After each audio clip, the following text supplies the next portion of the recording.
So today we're sorting out these big plump mission olives. At the moment we're going through the watering stage. We're also getting the leaves out. These have just been picked a day ago, and we're after these big guys here for eating. So we'll be canning or bottling these guys.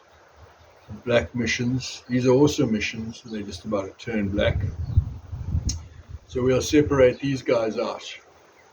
But this is the task of separating the leaves right now and making sure that the water gets cleaned every day, so that we can have really good table olives. But we're still in the early stages. When the olive splits like that, we kind of watch for that because they can get sort of a fungus. But we'll see how this goes in the watering process. But if you like what we're doing here at the Boutique Olive Grove, in the middle of the Karoo means, in the Khoisan language, means desert. So we're in a semi-arid desert here. And while I'm talking, I'm throwing leaves into my batch that shouldn't have leaves. So if you want to follow us, please like, subscribe, hit that those buttons. Currently the channel's got around about 10 people that are following us. We want to try and get that up to about 1,000. So like it, share it, do whatever you got to do so that we can get onto the algorithm. But it would be super cool for you to follow the journey. Next week we're going to be doing the actual harvest so we can make oil. These are for table olives or for eating. So this is a separate batch. We'll have another big batch coming off the olive grove. But like, subscribe, and hit that notification bell. That was the one I was looking for. But we'd love to have you along on the journey.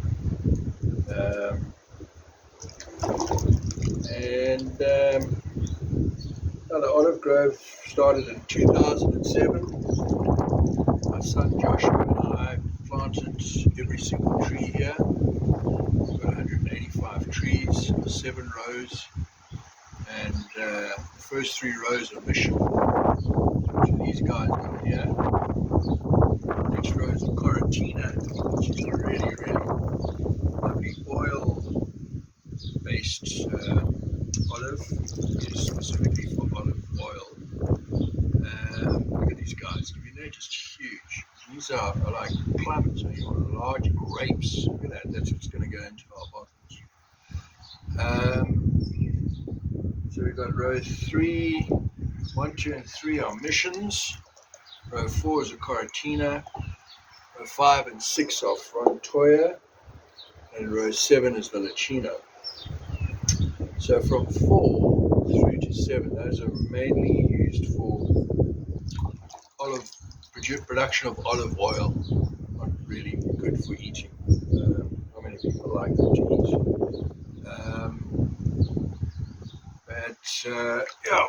We planted the trees in 2007, and we're looking for a huge harvest. We've had some rather unseasonal rain, which is concerning because the land is really muddy, and it's going to be tricky to harvest. But hopefully, as much as we love the rain in the desert,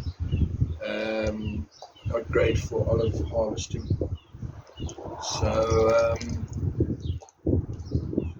I suppose it's one of those things. You can't really manage the weather, and in this part of the world we don't really want to stop the rain because we don't get a lot of it. But for harvesting, and you've got guys climbing up ladders and raking the trees,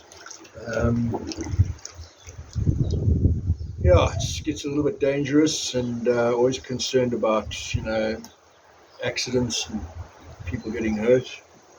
So we'll see how that works. But we've got 7 days left until the harvest, and as I said, we're grateful for the rain. It's pretty chilly out here today. It's April winter or pre-winter chill. I don't like the cold. That's why I live in the desert. And it does get pretty chilly here sometimes. So, but yeah. So we've still got quite a bit to do in this bucket. And then we'll fill this guy up with water. It's this water where you can't really see this water, but it's pretty manky and dirty and brown.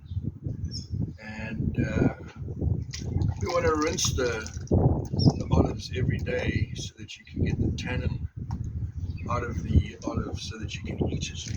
Otherwise, it's a very, very sour tasting fruit.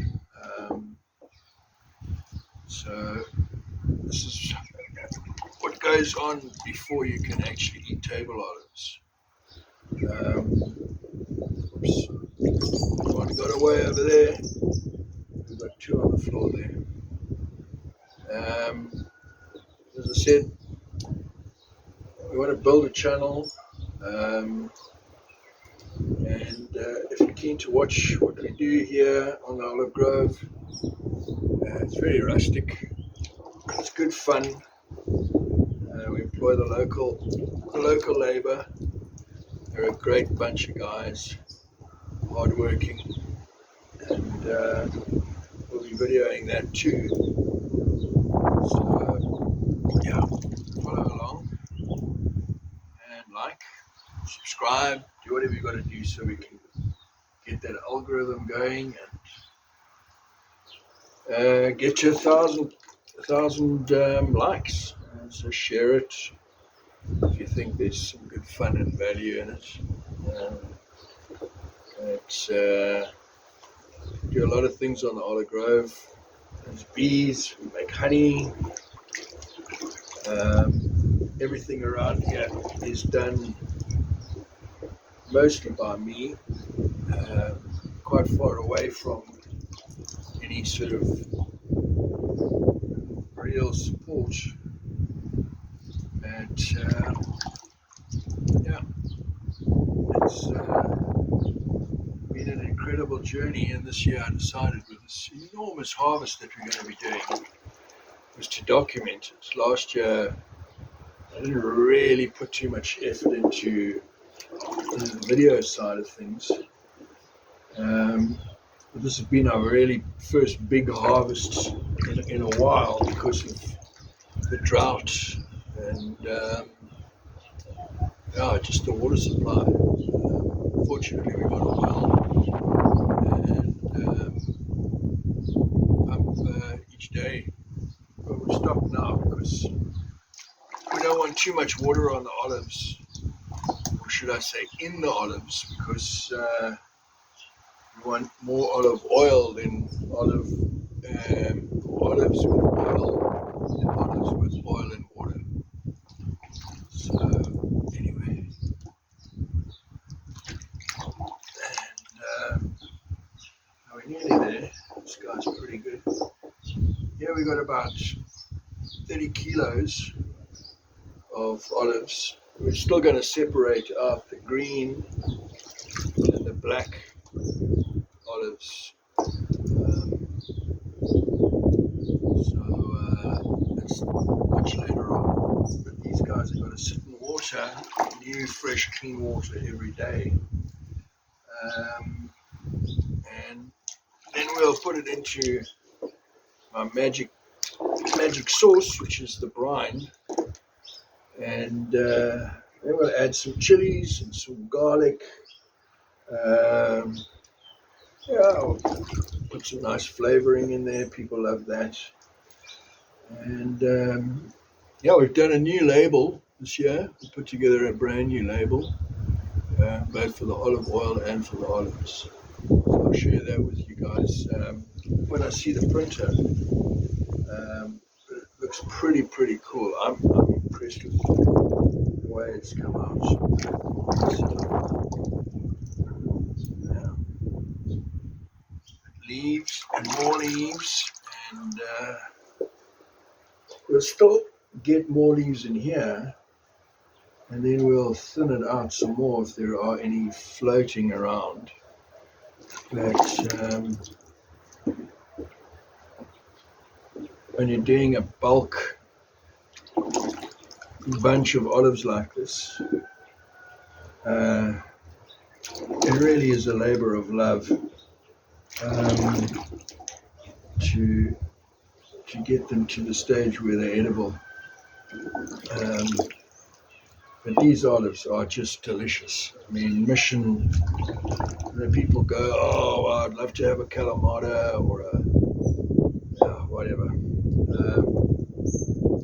Kalamata don't grow too well in this region, whereas the Mission are just unbelievable. They just really are. You get a frizzled up one like this, you just toss that one out. Not good for eating. I think these are just as good as a Kalamata, personally. People love them. They really do. It's got a really good, rich taste to it. Some people say, well, an olive's an olive. Well, yeah, kind of. The eating olives that we have on the Bochic Olive Grove are the Mission. The Coratina, Frontoia, and the Ticino are really there just for cross-pollination purposes. Excuse me, and for oil, because we make the most delicious oil in the world. It is just spectacular. It's got a rich, robust, mustardy taste to it. It's just absolutely delicious. And this year I'm going to be blending the olives myself again, but I'm going to put in more Coratina, a little bit of Frontoia, and some of the Ticino. And I see, oh, I lost him. But I actually am hoping to keep the Coratina and maybe the Frontoia as a separate bottle of oil completely. So people can taste the difference between a blend between the Mission Coratina, Frontoia, and Ticino, and what just a Coratina tastes like, or what a Frontoia tastes like, because they really do have very different tastes. But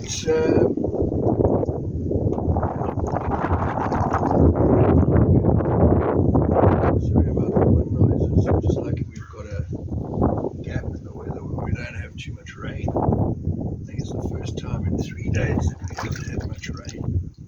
Well, we've had a gap in the rain. I think we've had 2.5 inches. That's pretty good. But as I said, not too good for me. The land is wet and soggy, and I'm hoping it dries up before next Monday, 15th, because that's the day, the big day that we've been prepping for the big harvest. When the team come in, we start raking. Yeah, it's good fun.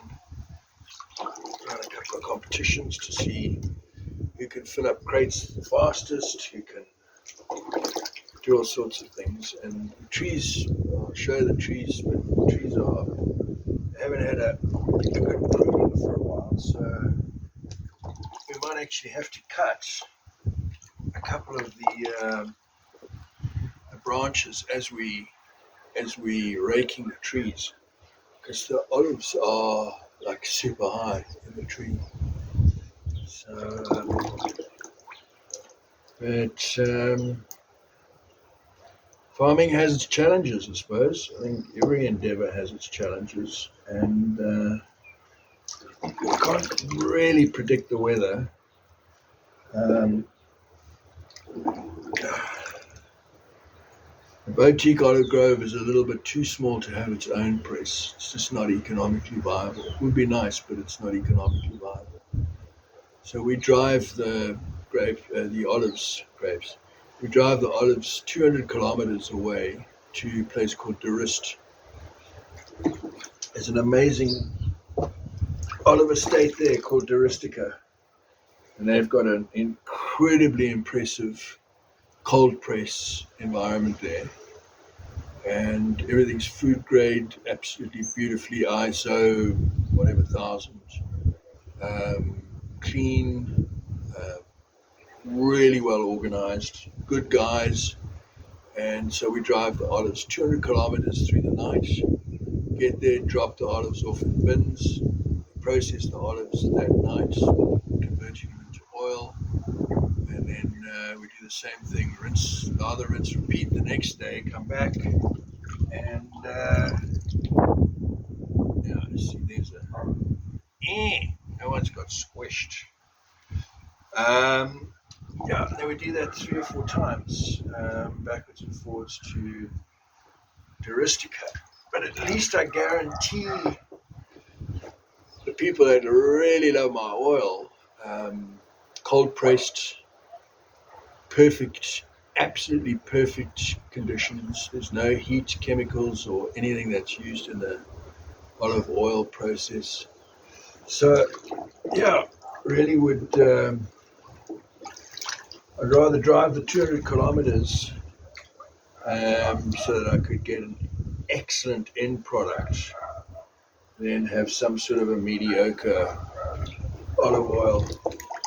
And as I said, it's the blend that I have. It's just so absolutely magical. It's really, it's just got such incredible flavors, such incredible aromas. So there we go. Like, subscribe, notify, follow me. I'm keen to see you on the rest of the journey. I'm done here. I'm going to just throw out this water. There are a couple that are left here. And I'm going to throw these guys into the bin. I'm going to hang around a little bit longer and watch. That's cool. But these guys are looking just beautiful. I love it when the olive, you see the mission goes from this really green to black. Now it's not going to go black off the tree, but some people like the green and some people like the black mission. Strangely enough, they both taste very similar. It's just the color that's different.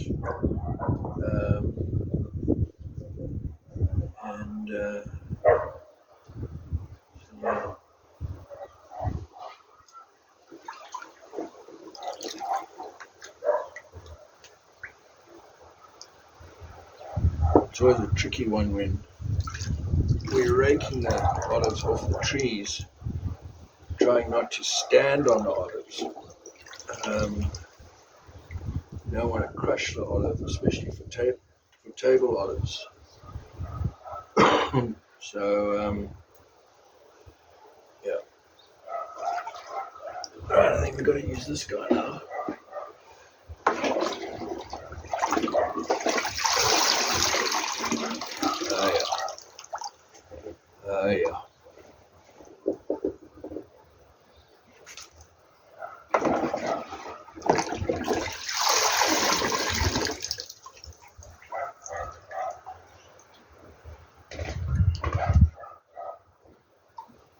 These are only 3 days old.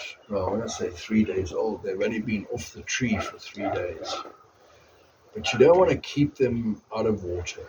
So just the weight of this without water can damage the olive.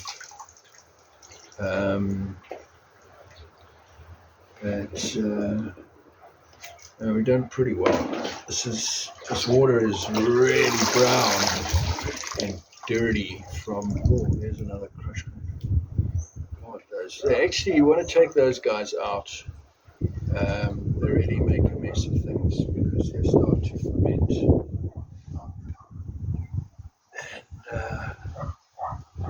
But yeah.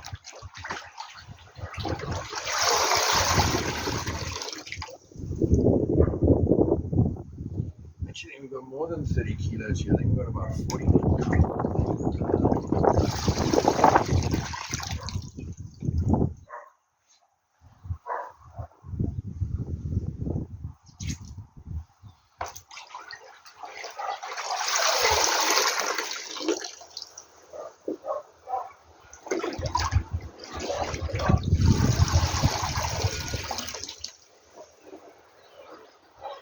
So I don't know if you can see this, but that's the color of the water. It's like the red dirt that we get around here. The loam clay soil.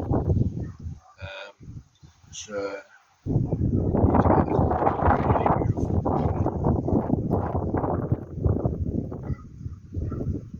So there we go. So like, subscribe, hit that notification bell, and see you on the next video.